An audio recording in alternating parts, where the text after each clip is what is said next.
Indo British advanced pain clinic నొప్పి మాయం surgery దూరం ఫర్ అపాయింట్మెంట్స్ 9155515563. నమస్తే, వెల్కమ్ టు ఐ డ్రీమ్. నేను మీ ఝాన్సీ.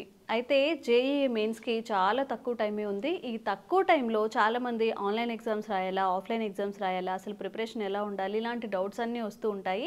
మరి 30 ఇయర్స్గా మ్యాథ్స్ ఫ్యాకల్టీగా ఎన్నో లక్షల మంది విద్యార్థులకు గైడ్ చేసిన జోషుల చంద్రశేఖర్ సార్ మనతో ఉన్నారు. ఈ విషయాలన్నింటికి ఆన్సర్ తెలుసుకుందాం. నమస్తే సార్. నమస్తే అమ్మా. సార్, అయితే ఇప్పుడు మనకి చాలా తక్కువ టైం ఉన్నట్టు చెప్పుకోవచ్చు. ఆల్మోస్ట్ ఒక 15 or 14 డేస్ ఉన్నట్టుంది. ఈ టైంలో వాళ్ళు ఎలాంటి టెస్ట్లు, అంటే ఆన్లైన్ ఆఫ్లైన్ ఇప్పుడు స్టార్ట్ చేయడం మంచిది అంటారా? ప్రిపరేషన్ ఎలా ఉంటే బాగుంటుంది? అంటే జనరల్గా ఏంటంటే అమ్మా, ఆఫ్లైన్ అనేది ఏంటంటే టెస్ట్ ఏదైనా ఒకటే. కాకపోతే వీళ్ళకి ఏమవుతుందంటే ఆన్లైన్ అంటే స్క్రీన్ అలవాటు లేని వల్ల కొద్దిగా ఇబ్బందులు ఉంటాయి. ఇప్పుడు final exam online offline? Online అమ్మా, ఆన్లైన్ ఎగ్జామ్. ఆన్లైన్. అయితే అందరికీ ఆన్లైన్ అవైలబిలిటీ లేకపోవచ్చు. కాకపోతే ఇప్పుడు ఇన్స్టిట్యూట్ వాళ్ళందరూ కూడా ఏంటంటే అందరికీ సిస్టమ్స్ ప్రొవైడ్ చేయలేరు. అవును. దాంతో ఏంటంటే చాలా ఎగ్జామ్స్ వాళ్ళు ఆఫ్లైనే కండక్ట్ చేస్తూ ఉంటారు. ఇప్పుడు 1,00,000 మంది పిల్లలు చదివే ఇన్స్టిట్యూట్కి అనుకుంటే 1,00,000 కంప్యూటర్లు అయితే వాడు ఇవ్వలేడు. సో అందు గురించి ఏం చేస్తారు, బ్యాచెస్గా డివైడ్ చేసి ఒక్కొక్కరు 10 టెస్ట్లో 5 టెస్ట్లో 6 టెస్ట్లో రాస్తారు. అయితే ఇవాళ రేపు సాఫ్ట్వేర్స్ అవైలబిలిటీ ఎట్లా ఉందంటే ఈవెన్ మొబైల్లో కూడా రాసుకోవచ్చు వాళ్ళు. అలాంటి సిస్టమ్స్ వచ్చేసినాయి చాలా మటుకు. స్టిల్ పిల్లలందరూ ఇన్స్టిట్యూట్స్లోనే ఉంటారు కాబట్టి వాళ్ళు ఇంటికి రాలేరు కాబట్టి వాళ్ళకి అవైలబిలిటీ ఆన్లైన్ టెస్ట్లో తక్కువ ఉంటుంది బేసిక్గా పాపం. దానివల్ల ఏంటంటే అన్ని ఆన్లైన్ రాయాలంటే వాళ్ళకి కుదరనప్పుడు ఏంటంటే ఒకటేమో ఇన్స్టిట్యూట్ వదిలిపెట్టి రావాలంటే వాళ్ళు ఒప్పుకోరు ఇన్స్టిట్యూట్ వాళ్ళు.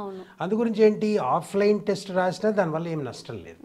అయితే వాళ్ళకి ఒకటే ఏంటంటే ఇన్స్ట్రక్షన్స్. వాళ్ళ పిల్లలందరూ టెక్ సేవీ కాబట్టి వాళ్ళకి మొబైల్ కంప్యూటర్ల గురించి మనం పెద్దగా చెప్పాల్సిన అవసరం లేదు. వాళ్ళకి నాకంటే బాగా ఎక్స్పీరియన్స్ ఉంటుంది. స్టిల్ వాళ్ళకి ఇన్స్ట్రక్షన్స్ ఏంటంటే కొద్దిగా జాగ్రత్తగా ఆ ఇన్స్ట్రక్షన్స్ చదువుకుని సిస్టమ్స్ కరెక్ట్గా పనిచేస్తున్నాయి చూసుకుని ఆన్లైన్ టెస్ట్లు తక్కువ ప్రాక్టీస్ అనేందువల్ల వాళ్ళకి జరిగే నష్టమే లేదు. అవకాశం ఉంటే మటుకు ఆన్లైన్ చేయటమే బెటర్.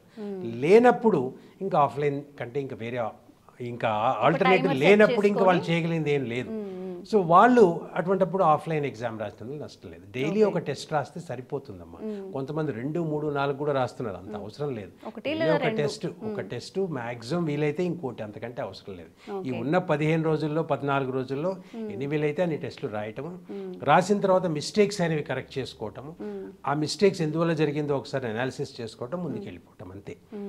వీళ్ళు ఎగ్జామ్లో పోయినప్పుడు ఏం జరుగుతుందంటే ఒక్కొక్కసారి వీళ్ళ సిస్టమ్స్ మధ్యలో లాక్ అయిపోవటం హ్యాంగ్ అయిపోవటం ఇట్లా జరుగుతుంటాయి. వాడు ఎక్కడ టెస్ట్ రాసినా కూడా ఇలాంటి పరిస్థితి జరిగినప్పుడు మటుకు కొంచెం ప్యానిక్ కాకుండా, టెన్షన్ లేకుండా చేయి రేస్ చేస్తే వాళ్ళు వచ్చి వేరే సిస్టమ్ ఇస్తారు. ఆ టైం ఏదైతే ఉందో ఆ టైంని వీళ్ళకి ఎక్స్ట్రా టైంగా ఇస్తారు. ఏమి ఇబ్బంది ఏం లేదు. ఇప్పుడు ఇప్పుడు 1 అవర్కి లాక్ అయిపోతే ఆ టైం అక్కడే లాక్ అయిపోతుందో, లేకపోతే ఆ టైం అక్కడ అయిపోయి మళ్ళీ తర్వాత అక్కడి నుంచి మళ్ళీ ఫర్దర్ కంటిన్యూ అవుతుంది.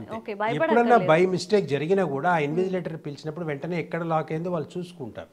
జనరల్ గా ఆ టైం అక్కడ సిస్టమ్ అక్కడ ఆగిపోతుంది. ఆ మాత్రం డెవలప్మెంట్ వచ్చేసింది సాఫ్ట్వేర్ లో. సో ఆ మిగిలిన టైం మొత్తం వీళ్ళకి మళ్ళీ ఇస్తారు. అంటే ఒకసారి బై మిస్టేక్ సబ్మిట్ అయిపోయింది అనుకోండి, ఇక దాన్ని వాటికి చేయగలిగింది ఏం లేదు. సబ్మిట్ కాకుండా సిస్టమ్ హ్యాంగ్ అయింది అనుకోండి, అటువంటి టైంలో వాళ్ళకి డెఫినెట్ గా మళ్ళీ ఇంకో సిస్టమ్ ఇవ్వటమో దాన్ని సరి చేయటమో ఏదో ఒకటి జరుగుతుంది.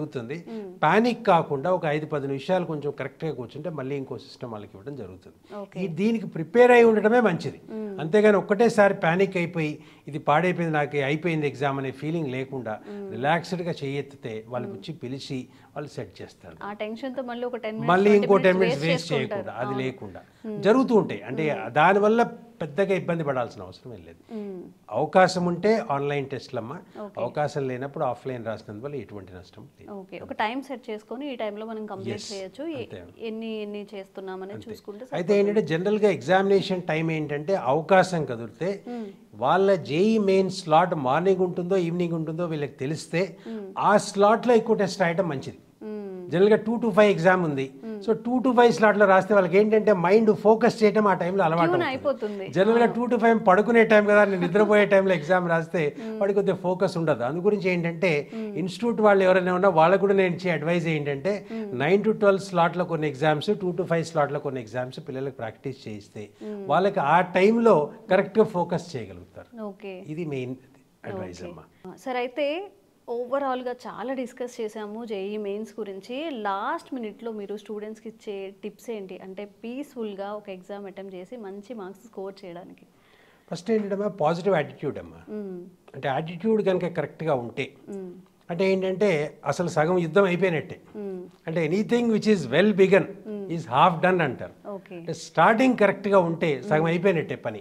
సో ఈ టైంలో ఏంటంటే వీలైనంత వరకు ప్రెషర్ తగ్గించుకుని, లాస్ట్ మినిట్ ప్రెషర్స్ పెట్టుకోకుండా, వేరే వాళ్ళతో డిస్కషన్స్ పెట్టుకోకుండా, అనవసరమైన ఆర్గ్యుమెంట్స్కి వెళ్ళకుండా, ఎగ్జామినేషన్ సెంటర్ ముందు రోజే చూసుకుని, హాల్ టికెట్ దానికి కావాల్సిన డీటెయిల్స్ అన్ని కరెక్ట్గా చూసుకుని, కొంచెం ఎగ్జామినేషన్లో పోగానే వాటర్ కొద్దిగా తాగి వెళ్ళి, అనవసరమైన ప్రెషర్స్ క్యారీ చేయకుండా, అనవసరమైన ఫుడ్ తీసుకోకుండా, మసాలాలు బిర్యానీలు తినకుండా కూల్గా వెళ్తే ఎగ్జామినేషన్లో వాడు కరెక్ట్గా ప్రెషర్ లేకుండా ఎగ్జామినేషన్లో కూర్చుంటే that it self is 10% success.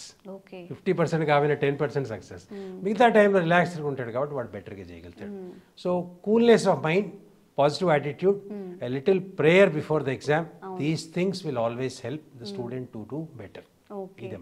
Okay. So students, all the best for your exams. బాగా ప్రిపేర్ అవ్వండి, మంచి స్కోర్ తెచ్చుకొని మంచి కాలేజ్లో సీట్ తెచ్చుకోవాలని కూడా చంద్రశేఖర్ సార్ ఇంకా నేను కోరుకుంటున్నాము. Thank you sir. Thank you అమ్మా. నమస్తే.